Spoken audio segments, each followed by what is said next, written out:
మీరు Sanskrit exam రాసేటప్పుడు question paper wise last నుంచి ఫస్ట్కి రాస్తురండి.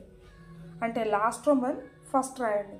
అలా లాస్ట్ నుంచి ఫస్ట్కి రాయడం మీకే బెనిఫిట్. క్వశ్చన్ పేపర్ స్టార్టింగ్లోనే ఉంటుంది ఈ నోట్ అనేది. ముందుగా question number 2nd, 3rd, 4th, 5th అంటే ఇవి రోమన్ నెంబర్స్ అనుకోవచ్చు. అండ్ 10th, ద్వితీయ, తృతీయ, చతుర్థి, పంచమ, దశమ ప్రశ్నానాం అవశ్యం సంస్కృత భాషాయామేవ సమాధేయాః.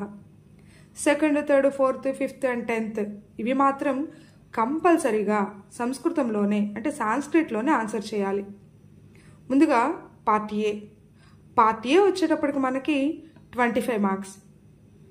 ఈ 25 మార్క్స్ అనే కాదు, అసలు ఏ రోమన్ వైజ్ మనకున్నటువంటి లెసన్స్లో ఏవేవి ఇంపార్టెంట్, మనం ఏమి చదువుకుంటే ఈ తక్కువ టైంలో మంచి మార్క్స్ సంపాదించగలం అనేది ఈ వీడియోలో చూద్దాం. పార్ట్ ఏ వచ్చేటప్పటికి 25 మార్క్స్. దానిలో ముందుగా మనకు వచ్చేది శ్లోకం. ద్వౌ శ్లోకం పూరయిత్వా భావం చ లిఖిత. 2 శ్లోకాలను పూరించండి, భావం రాయండి. దీనిలో మొత్తం 4 ఇస్తారు. ఒక్కో దానికి 3 మార్కులు చొప్పున 2 3 6. మనం 2 రాయాలి. మనకున్నటువంటి లెసన్స్ వైజ్ ఉన్నటువంటి క్వశ్చన్స్ అంటే శ్లోకాలు ఫస్ట్ లెసన్ అయినటువంటి ధనుర్భంగ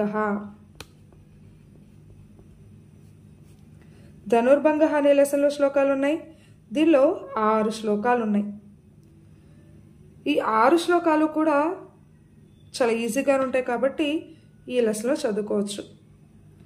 నెక్స్ట్ ఇవే శ్లోకాలు అంటే ఇలానే శ్లోకాలు ఉన్నటువంటి ఇంకొక లెసన్ శరణాగత రక్షణం. శరణాగత రక్షణం వచ్చేటప్పటికి దీనిలో కూడా 6 శ్లోకాలు ఉన్నాయి. మనం చదువుకుంటే ధనుర్భంగ అనే లెసన్లో 6 శ్లోకాలు చదువుకోవచ్చు, లేదా శరణాగత రక్షణం అనే లెసన్లో 6 శ్లోకాలు చదువుకోవచ్చు. ఏవైనా ఒక 6 చదువుకుంటే ఈ రోమను 6 మార్క్స్ మనం సంపాదించుకోగలం. ఇక్కడ ఉన్నటువంటి 4 శ్లోకాల్లో అంటే నా శ్లోకాలు వర్డ్స్ రాయలేదు, జస్ట్ ఐడెంటిఫికేషన్ కోసం ఇలా రాశాను. ఈ 4 శ్లోకాల్లో 2 లెసన్లు వచ్చేటప్పటికి అంటే 2 శ్లోకాలు వచ్చేటప్పటికి ధనుర్భంగ అనే లెసన్లో ఇస్తారు, ఇంకో 2 వచ్చేటప్పటికి శరణాగత రక్షణం అనే లెసన్లోని ఇస్తారు. కాబట్టి ఒక లెసన్ చదువుకుంటే సరిపోతుంది. నెక్స్ట్ రోమన్ వచ్చేటప్పటికి ద్వయోః సంపూర్ణ శబ్ద రూపాన్ని లిఖత. మనకు మొత్తం 4 శబ్దాలు ఇస్తారు. Each one 3 marks, 2 3 6 marks. శబ్దాలు ఎలా రాయాలి ఏంటి అనేది ఇంటర్లో సాంస్క్రిట్ చదివిన వాళ్ళకైతే ఒక ఐడియా ఉంటుంది, చాలా ఈజీగా రాసేయచ్చు. విభక్తులు వచనాలతో కూడా కలిపి శబ్దాన్ని రాయాలి. 4 శబ్దాల్లో 2 శబ్దాలు రాస్తే సరిపోతుంది. ఒక్కో శబ్దానికి 6 మార్క్స్. మనకున్నటువంటి సిలబస్ ప్రకారం మనకున్న శబ్దాలు ఏవి, ఏ ఏ శబ్దాలు చదవాలో ఒకసారి చూద్దాం. మనకున్న సిలబస్ వైజ్ ఫస్ట్ వన్ దేవ, కవి, భాను, పితృ, ధాతృ, గోశబ్దం. ఇక్కడ ఉన్నటువంటి 6 కూడా పుంలింగ శబ్దాలు 6 ఉన్నాయి. ఇంకా స్త్రీలింగ శబ్దాలు వచ్చేటప్పటికి రమ, మతి. ఈ 2 కూడా స్త్రీలింగ శబ్దాలు 2 ఉన్నాయి. ఇక్కడ మీరు గమనించండి, మనకి ఎగ్జామ్లో 4 ఇస్తారు, మనం రాయాల్సిందే 2. ఈ 2 కోసం రమ, మతి స్త్రీలింగ శబ్దాలు 2 ఉన్నాయి కదా, 2 చదువుకోండి. 2 1 డెఫినెట్గా వస్తుంది. ఇంకొక శబ్దం మనం రాయాలి. ఇక్కడ మీరు ఆల్మోస్ట్ ఉన్నటువంటి శబ్దాలన్నీ కూడా ఇంటర్ ఫస్ట్ ఇయర్ లేదా ఇంటర్ సెకండ్ ఇయర్లో ఉన్న శబ్దాలే. సో మీకు ఈజీగా ఏది అనిపిస్తే అది చదువుకోండి. లేదు సెట్ వైజ్ కొన్ని ఉన్నాయి. అవి ఏంటి అంటే కవి, భాను ఈ 2 ఒక సెట్. అంటే 2 ఒక శబ్దం చదువుకుంటే ఇంకొక శబ్దం ఈజీగా వచ్చేస్తుంది. నెక్స్ట్ వన్ పితృ, ధాతృ ఈ 2 ఒక సెట్. పితృ, ధాతృ రెండిట్లో ఒకటి నేర్చుకుంటే ఇంకోటి ఈజీగా వస్తుంది. ఈ సెట్ వైజ్ చూసుకోండి. దేవశబ్దం కూడా ఆల్రెడీ మీరు చదివిందే. ఆల్రెడీ ఇప్పటికీ మన వీడియోస్ కొంతమంది ఫాలో అవుతూ ఉంటారు కాబట్టి ఫాలో అయ్యే వాళ్ళైతే శబ్దాలు ఎంత ఈజీగా నేర్చుకోవచ్చు అనేది వీడియోస్ చూసిన వాళ్ళకి ఈ పాటికి అర్థమై ఉంటుంది. నాయాతస అనే ప్యాటర్న్ వస్తుంది దీనికి. మిగిలిన వాటికి ప్యాటర్న్ ఎలా అప్లై చేయాలి, ఉన్నటువంటి శబ్దాలు ఏంటి అనేది నేను ఇక్కడున్న శబ్దాల వైజ్ కింద డిస్క్రిప్షన్లో లింక్ ప్రొవైడ్ చేస్తాను. కనీసం ఇప్పుడున్న తక్కువ టైంలో వాటిని చూసన్నా నేర్చుకోండి. నెక్స్ట్ థర్డ్ రోమన్ వచ్చేటప్పటికి ఇక్కడ ద్వయోః నిర్దిష్ట లకారే సర్వాణి రూపాణి లిఖత. అంటే ఇక్కడ ఇచ్చినటువంటి ధాతువులు, నేను క్వశ్చన్స్ ఏవి కూడా రాయలేదు, మీరు గమనించవచ్చు. ఈ ధాతువులు వచ్చేటప్పటికి 4 ఇస్తారు, మనం 2 రాయాలి. Each 1 2.5 marks, total 5 marks. ఇవి వచ్చేటప్పటికి 5 ప్యాటర్న్స్. ఆ 5 ప్యాటర్న్స్ ఏంటి? ఆ 5 ప్యాటర్న్స్లో షార్ట్ ఫామ్లో లెటర్స్ వైజ్ మనం ధాతువులు నేర్చుకుంటే అక్కడ ఇచ్చేటటువంటి 4 ధాతువుల్లో మనం డెఫినెట్గా 3 కానీ 2 కానీ రాయగలుగుతాం. ధాతువులు ఈ ప్యాటర్న్కి సంబంధించి అంటే ఈ రోమన్కి సంబంధించిన లింక్ కూడా నేను కింద డిస్క్రిప్షన్లో ప్రొవైడ్ చేస్తాను, ఒకసారి చెక్ చేసుకోవచ్చు. ఇది నెక్స్ట్ రోమన్. నెక్స్ట్ రోమన్కి వచ్చేటప్పటికి చతుర్నాం నామనిర్దేశపూర్వకం సంధిహి విభజత. ఇక్కడ ఇచ్చినటువంటి 8 సందుల్ని కూడా 8లో 4 సందుల్ని విడదీసి సంధి పేరు రాయాలి. నామనిర్దేశపూర్వకం అంటే మీరు విడదీసినటువంటి పదం ఏ సంధికి సంబంధించిందో ఆ సంధి పేరుతో సహా రాయాలి. Each 1 mark, total 4 marks. దీనికోసం మనకున్నటువంటి సందులు ఒకసారి చెక్ చేద్దాం. అంటే ఇక్కడ నేను ఎగ్జాంపుల్స్ రాయలేదు, డైరెక్ట్ సందులు రాస్తున్నాను తెలియడం కోసం. ఫస్ట్ వన్ సవర్ణ దీర్ఘ సంధి, గుణసంధి, అయ్యవాయవ సంధి,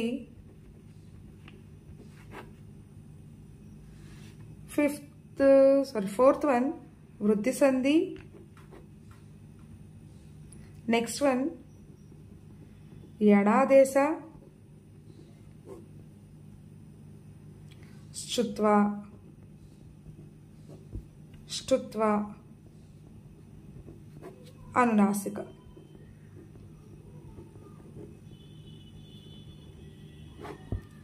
సందులు ఎప్పుడు కూడా మనం కాన్సెప్ట్ అర్థం చేసుకుంటే ఈజీగా వస్తాయి. గమనిస్తే సవర్ణ, గుణ, ఐవాయవ, వృత్తి అంటే ఇక్కడ అత్సందులు, హాల్ సందులు 2 కూడా విడివిడి సెట్స్లో ఉంటాయి. మీకు అర్థమయ్యేలా చెప్పాలంటే సవర్ణ, గుణ, ఐవాయవ, వృత్తి ఈ 4 కూడా ఇంటర్ ఫస్ట్ ఇయర్లో నేర్చుకున్న సందులు. యణాదేశ కూడా, శ్చుత్వ, ష్టుత్వ, అనునాసిక ఈ 3 ఇంటర్ సెకండ్ ఇయర్లో నేర్చుకున్న సందులు. ఇంటర్ సెకండ్ ఇయర్ కంప్లీట్ చేసి డిగ్రీకి ఫ్రెష్గా వచ్చిన వాళ్ళైతే ఇంటర్ సెకండ్ ఇయర్లో ఏ సందులు అయితే నేర్చుకున్నారో ఆ 3తో పాటు ఇంకొక 2 సందులు యాడ్ చేసి నేర్చుకోండి. లేదు మాకు ఇంటర్ ఫస్ట్ ఇయర్లో చదివిన సందులు ఈజీగా ఉంటాయంటే సవర్ణ, గుణ, ఐవాయవ, వృత్తి, యణాదేశ ఈ 5 సందులు నేర్చుకోండి సరిపోతుంది. ఇక్కడ గమనించండి, మనకు మొత్తం 8 సందులు ఇస్తారు. 8 సందుల్ని కూడా విడదీసి సంధి పేరు రాయాలి. ఉన్నదే 8 సందులు మన సిలబస్లో కాబట్టి ఒక్కో దాని నుంచి ఒక్కొక్క ఎగ్జాంపుల్ ఇచ్చే ఛాన్స్ ఉంటుంది. కాబట్టి మీరు ఏవైనా సరే 5 సందులు నేర్చుకోండి. అంటే 1 2 3 4 5 కానీ 4 5 6 7 8 కానీ ఆర్డర్ మాత్రం అంటే ఫస్ట్ నుంచి ఒక 5 కానీ లాస్ట్ నుంచి ఒక 5 కానీ ఏవైనా ఒక 5 సందులు నేర్చుకోండి. సందులు ఎప్పుడు కూడా వాళ్ళు 4 రాయమంటే మనం 5 రాయాలి, ఇప్పుడు 5 రాయమంటే మనం 6 రాయాలి. అంటే 1 or 2 ఎక్స్ట్రా రాసి రావాలి. మనం తెలియకుండానే చిన్న చిన్న మిస్టేక్స్ రాసే ఛాన్స్ ఉంటుంది. కాబట్టి నెక్స్ట్ రోమన్ వచ్చేటప్పటికి ఈ 4th రోమన్లో ఏవైతే సందులు ఉన్నాయో ఈ సందులు ఎలా గుర్తుపెట్టుకోవాలి అనే సందేహం చాలామందికి వస్తుంది. ఇక్కడ ఉన్నటువంటి ప్రతి సంధి కూడా టెక్నిక్స్ అర్థం చేసుకుంటే చాలు అని చెప్తున్నాం. ఆ టెక్నిక్స్ ఎలా ఉంటాయి ఏంటి అనేది సందులు కూడా లింక్ అనేది డిస్క్రిప్షన్లో ప్రొవైడ్ చేస్తాను. ఎగ్జాంపుల్స్ మారుతాయి అంటే సందుల్లో నేను ఇచ్చేటటువంటి లింకులో ఉన్నటువంటి సందులు ఇక్కడ మీరు నేర్చుకునే సందులు ఒకటే, కానీ ఎగ్జాంపుల్స్ అంటే వాళ్ళు ఇచ్చేటటువంటి ఉదాహరణలు మారుతాయి. అక్కడ ఉన్నటువంటి టెక్నిక్ యూజ్ చేసి మీకున్నటువంటి ఎగ్జాంపుల్స్ ఏంటి అనేది దాన్ని రాయడానికి ట్రై చేయండి, మీకు ఈజీగా మంచి మార్క్స్ వస్తాయి. Next one 5th Roman. ఈ 5th రోమన్ వచ్చేటప్పటికి ఇంకొక విషయం, 4th రోమన్ ఒకసారి చూడండి. ఆర్డర్ చూడండి. ఫస్ట్ సంధి మీకు ఎగ్జామ్లో ఇచ్చేది కూడా సవర్ణ దీర్ఘ సంధికి సంబంధించిందే ఉంటుంది. 4th రోమన్లో ఫస్ట్ వన్ వచ్చేటప్పటికి సవర్ణ దీర్ఘ సంధి ఉంది. అలాగే మీకు ఇచ్చే ఎగ్జాంపుల్స్ కూడా ఖచ్చితంగా సవర్ణ దీర్ఘ సంబంధించిందే ఉంటుంది. శృత్వ శృత్వ ఈ రెండు ఒక సెట్, ఒకటి అర్థమైతే రెండోది ఈజీగా ఉంటుంది. ఎగ్జాంపుల్స్ కూడా ఆల్మోస్ట్ ఇవే ప్లేసెస్లో ఉండొచ్చు. సవర్ణ అర్థమైంది, తర్వాత గుణ కూడా ఈజీగా అర్థం చేసుకోవచ్చు. వాడు రాయమన్నది 4, 4లో అనునాసిక ఈజీగా ఉంటుంది. సో ఈ 5 ప్రిపేర్ అవ్వండి. ఉన్న ఎగ్జాంపుల్స్ వైజ్ అయితే సవర్ణ, గుణ, శృత్వ, శృత్వ, అనునాసిక ఈ 5 ఈజీగా ఉంటాయి. అంటే రాయమన్నది 4 కదా అని అనుకోకండి, మీరు ఖచ్చితంగా ఒకటి ఎక్స్ట్రా రాయాలని చెప్తూ ఉన్నాం కదా ఎప్పుడు. సో ఈ 5 సందులు ప్రిపేర్ అవ్వండి, ఈజీగా ఉంటాయి. టెక్నిక్స్గా ఎలా నేర్చుకోవాలి, టెక్నిక్స్ మనం ఎలా అర్థం చేసుకున్నమాట ఎగ్జాంపుల్స్ రాయాలనేది కింద లింక్ ప్రొవైడ్ చేస్తానని చెప్పాను కదా, దానిలో చూసుకొని చదువుకోండి. Next 5th Roman. 5th Roman వచ్చేటప్పటికి చతుర్నాం నామనిర్దేశపూర్వకం విగ్రహవాక్యాన్ని లిఖత. మార్క్స్ వచ్చేటప్పటికి 4 మార్క్స్, ఈచ్ వన్ 1 మార్క్. మనం 4 రాయాలి. అక్కడ వాడు ఇచ్చేది మొత్తం 8 మార్క్స్, అంటే 8 ఎగ్జాంపుల్స్ ఇస్తారు. 8లో ఏవైనా 4 రాస్తే సరిపోతుంది. ఈ సమాసాల కోసం మనం నేర్చుకోవాల్సింది ద్వంద్వ 1, ద్విగు 2,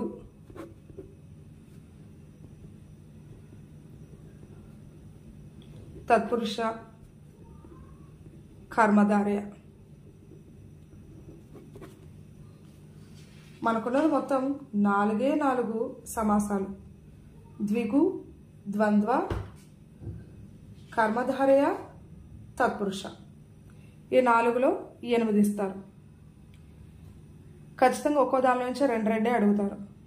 లేదు ఒక్కో దానిలో నుంచి ద్వంద్వలో నుంచి 1, ద్విగులో నుంచి 2, తత్పురుష కానీ కర్మధారయ కానీ 1 కంప్లీట్గా చదువుకోండి. మీకు ఏది ఈజీ అనిపిస్తే అది. తత్పురుష కానీ కర్మధారయ కానీ, తత్పురుష కానీ కర్మధారయ కానీ రెండిట్లో 1 చదువుకుంటే చాలు. కానీ తత్పురుష, కర్మధారయ ఈ 2 కూడా కంపేర్ చేస్తే కర్మధారయాలో ఎగ్జాంపుల్స్ తక్కువ ఉన్నాయి. కాబట్టి కర్మధారయ బెటర్. అర్థం చేసుకొని చదివితే చాలా ఈజీగా వస్తుంది. తత్పురుష కంటే కర్మధారయ చాలా ఈజీగా ఉంటుంది. ద్వంద్వ, ద్విగు, కర్మధారయ ఈ 3 చదువుకోండి. ఇక్కడ ఇచ్చినటువంటి 4లో ఖచ్చితంగా మనం 5 కానీ 6 కానీ రాయగలుగుతాం. ఇచ్చినటువంటి 8 ఎగ్జాంపుల్స్లో 1 ద్వంద్వ సమాసానికి సంబంధించిన ఎగ్జాంపుల్ డెఫినెట్గా ఉంటుంది. 1 అన్నా ద్విగు సమాసానికి సంబంధించింది ఉంటుంది. కానీ రాయాల్సింది 4 కాబట్టి మిగిలిన 2 కోసం కర్మధారయ చూసుకోండి. ఇప్పటి వరకు మీరు విన్నది పార్ట్ ఏ. పార్ట్ బికి వచ్చేటప్పటికి 6th రోమన్.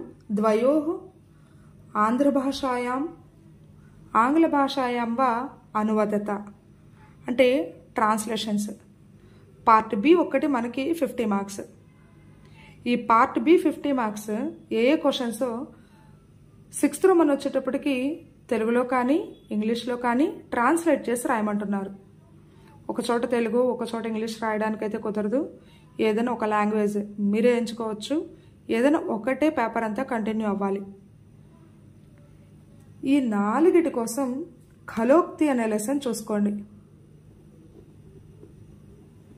ఖలోక్తి ఈ లెసన్లో మొత్తం 7 శ్లోకాలు ఉన్నాయి. ట్రాన్స్లేషన్స్కి 7 శ్లోకాలు కూడా చాలా ఈజీగా ఉంటాయి. ఫస్ట్ నుంచి 4 చూసుకోండి, బాగుంటుంది. 1 2 3 4 ఈ 1 2 3 4 చూసుకున్నట్లయితే డెఫినెట్గా దీనిలో నుంచి 2 వచ్చే ఛాన్స్ అయితే ఉంది. సో ఖలోక్తి అనే లెసన్లో ఉండేటటువంటి శ్లోకాలు ప్రిపేర్ అవ్వండి. ఫస్ట్ 4 ప్రిపేర్ అవ్వండి. Each one 3 marks. ఈ రోమన్ వైజ్ వచ్చేటటువంటి 6 మార్క్స్ కూడా మీకు వస్తాయి. Next one part below 7th Roman వచ్చేటప్పటికి ధనుర్భంగ అనే లెసన్. నెక్స్ట్ వన్ శరణాగత రక్షణం. 2 లెసన్స్ వస్తాయి. ఈ 2 లెసన్స్ ఈజీనే, మీరు ఏదైనా ఒకటి రాస్తే చాలు. ఈ రెండిట్లో మీకు ఏది ఈజీ అనిపిస్తే అది చదువుకోండి. ఆల్రెడీ ఇప్పటికి మన వీడియోలో ధనుర్భంగ అనే లెసన్, శరణాగత రక్షణం అనే లెసన్ 2 కూడా అప్లోడ్ చేస్తున్నాను. ఇంకెవరైనా చూడలేని వాళ్ళు ఉంటే లింక్ కింద డిస్క్రిప్షన్లో ఇస్తాను, చూసుకోండి. ఈ 2 లెసన్స్ ఇంపార్టెంటే, 2 చదువుకోండి, 2 ఈజీగానే ఉంటాయి. కానీ మీరు ఎస్ఏ క్వశ్చన్లో రాయాల్సింది ఒక్కటే, దీనికి గాను 8 మార్క్స్.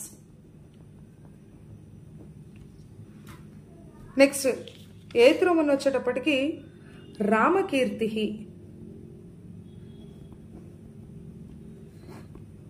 ఒక లెసను. నెక్స్ట్ వన్ వచ్చేటప్పటికి మహోదయ. మహోదయ అనే లెసన్ ఒకటి, రామకీర్తి అనే లెసన్ 2 ఇస్తారు. రెండిట్లో ఒకటి రాస్తే చాలు. మీరు మాత్రం మహోదయ అనే లెసన్ ఈజీగా ఉంటుంది, ఇది నేర్చుకోండి. ఇది కూడా 8 మార్క్స్. నెక్స్ట్ 9th రోమన్ వచ్చేటప్పటికి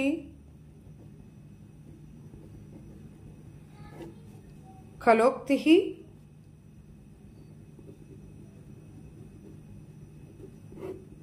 లోకమాన్య. ఈ 2 లెసన్స్ ఉన్నాయి. ఈ 2 లెసన్స్లో కలోక్తి అనే లెసన్ చాలా ఈజీగా ఉంటుంది. ఇది కూడా 8 మార్క్స్. 3 ఎస్ఏస్. మీరు ఏ లెసన్ అయితే ఎస్ఏ క్వశ్చన్స్ కోసం ప్రిపేర్ అవుతున్నారో అవే లెసన్స్ సందర్భాలు, దానిలో ఉండేటటువంటి సాంస్క్రిట్ క్వశ్చన్స్ కూడా నేర్చుకోండి. ఎందుకు చెప్తున్నానంటే జస్ట్ స్టోరీ మాత్రమే కాదు, next roman 10th and 11th romans. 10th roman వచ్చేటప్పటికి Sanskrit question answers, 11th roman వచ్చేటప్పటికి సందర్భాలు. ఈ 10th రోమన్లో 8 ఇస్తారు, మనం రాయాల్సింది 4. ఒక్కో దానికి 2 మార్క్స్, టోటల్ 8 మార్క్స్. ఈ 8 మార్క్స్ కోసం మీరు ఎస్ఏ క్వశ్చన్లో నేర్చుకున్నటువంటి ధనుర్భంగ అనే లెసన్లో 2 వస్తాయి.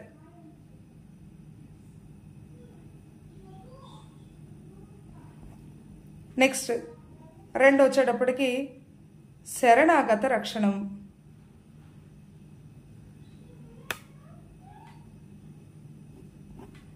నెక్స్ట్ ఇంకో 2 వచ్చేటప్పటికి కలోక్తి.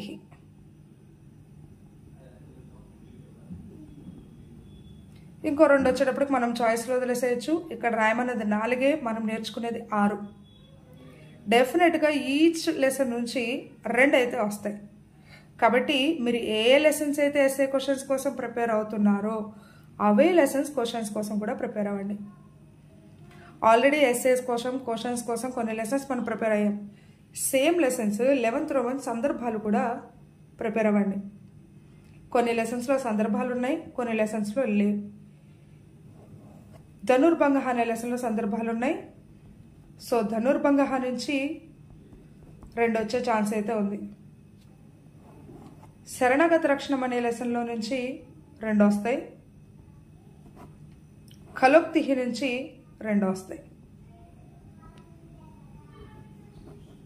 ఈ లెసన్స్ చాలా ఈజీగా ఉన్నాయి కాబట్టి ఇవే చూసుకోండి. ఇప్పటి వరకు మీరు చూసింది జస్ట్ మోడల్ పేపర్ వైజ్ ఏ రోమన్స్ కోసం ఏ క్వశ్చన్స్, ఏ లెసన్స్ ఇంపార్టెంట్ అనేది మీరు చూసారు. ఇప్పుడు ఇండెక్స్ అంటే లెసన్స్ వైజ్ ఏ లెసన్స్లో ఏ టాపిక్స్ ఉంటాయనేది ఇప్పుడు చూడండి. యూనిట్ 12 2 లెసన్స్ ఉన్నాయి. ధనుర్భంగ, శరణాగత రక్షణం. ధనుర్భంగ అనే లెసన్లో శ్లోకం పూర్యత్వ భావం లిఖిత అంటే శ్లోకపూరణం 1, ఎస్ఏ, సాంస్క్రిట్ క్వశ్చన్ ఆన్సర్స్, సందర్భాలు 4 ఉంటాయి. సో ఈ లెసన్ కూడా ఈజీగా ఉంది. శరణాగత రక్షణం వచ్చేటప్పటికి శ్లోకపూరణం ఉంది. మీరు ఇక్కడ చదువుకున్నట్లయితే ఇక్కడ చదవాల్సిన అవసరం లేదు. ఎస్ఏ ఈజీగానే ఉంటుంది, సందర్భాలు ఈజీనే, క్వశ్చన్ ఆన్సర్స్ కూడా ఈజీనే. నెక్స్ట్ యూనిట్ 2 వచ్చేటప్పటికి మహోదయ, రామకీర్తి. 2 ఉన్నాయి. దీనిలో మనం జస్ట్ ఎస్ఏ మాత్రమే చదువుకుంటాం. మహోదయ అనే లెసన్ చాలా ఈజీగా ఉంటుంది. ఇంకా సందర్భాలు కానీ క్వశ్చన్ ఆన్సర్స్ కానీ ఏమీ అవసరం లేదు. యూనిట్ 3 వచ్చేటప్పటికి గద్య సాహిత్యం. కలోక్తి లోకమాన్యా 2 లెసన్స్ ఉన్నాయి. కలోక్తి అనే లెసన్ వచ్చేటప్పటికి ట్రాన్స్లేషన్స్, అనువాదాలు, ఎస్సే, సాంస్క్రిట్ క్వశ్చన్ ఆన్సర్స్, సందర్భాలు. లోకమాన్య అనే లెసన్ వచ్చేటప్పటికి ఎస్సే, క్వశ్చన్ ఆన్సర్స్, సందర్భాలు ఉన్నాయి. మనం ఈ లెసనే చాయిస్కి వదిలేసేయచ్చు. సో లోకమాన్య కంటే కూడా కలోక్తి ఈజీగా ఉంటుంది. ఎందుకంటే లెసన్ ఒకటి చదువుకుంటే ట్రాన్స్లేషన్స్, ఎస్సే, క్వశ్చన్ ఆన్సర్స్, సందర్భాలు అన్నీ కంప్లీట్ చేసేయచ్చు. ఒకవేళ మీరు లోకమాన్య చదువుకున్నట్లయితే ట్రాన్స్లేషన్స్ కోసం మళ్ళీ కలోక్తి రివైజ్ చేయాల్సి ఉంటుంది. సో ఫస్టే ఈజీ అయినటువంటి కలోక్తి అనే లెసన్ చదువుకోండి. యూనిట్ 4 వచ్చేటప్పటికి అజంత శబ్దాలు, ధాతువులు. ధాతువుల్లో 6 పుంలింగ, 2 స్త్రీలింగ ఉన్నాయని చెప్పుకున్నాం. ఏది చదవాలి అనేది కూడా చెప్పుకున్నాం. సో దీని గురించి మళ్ళీ నేను డిస్కస్ చేయట్లేదు. ధాతువులు వచ్చేటప్పటికి 5 ప్యాటర్న్స్ ఉంటాయి. వీడియో చూసి ఆ 5 ప్యాటర్న్స్లో మినిమం 4 ప్యాటర్న్స్ అన్న ప్రిపేర్ అవ్వండి. మీరు నేర్చుకునేదే 4 ప్యాటర్న్స్. సో 4 ప్యాటర్న్స్ బాగా చూసుకోండి, ధాతువులు కూడా ఈజీగా వస్తాయి. సందులు, సమాసాలు. అవ్యయ భావతో పాటు తత్పురుష కూడా ఉంది. మృద్వంద్వ, ద్విగు. అవ్యయ భావ, తత్పురుష ఈ రెండింటిలో ఒకటి నేర్చుకోండి చాలు. సందులు కూడా శ్రుత్వ, శ్రుత్వ, జస్త్వ, శ్రుత్వ, శ్రుత్వ, అనునాసిక, సవర్ణ, గుణ, ఐవాయవ, వృత్తి. మొత్తం 8 సందులు ఉన్నాయి. వాటిలో ఏవి అనేది కూడా ఇంతకుముందు డిస్కస్ చేస్తున్నాం.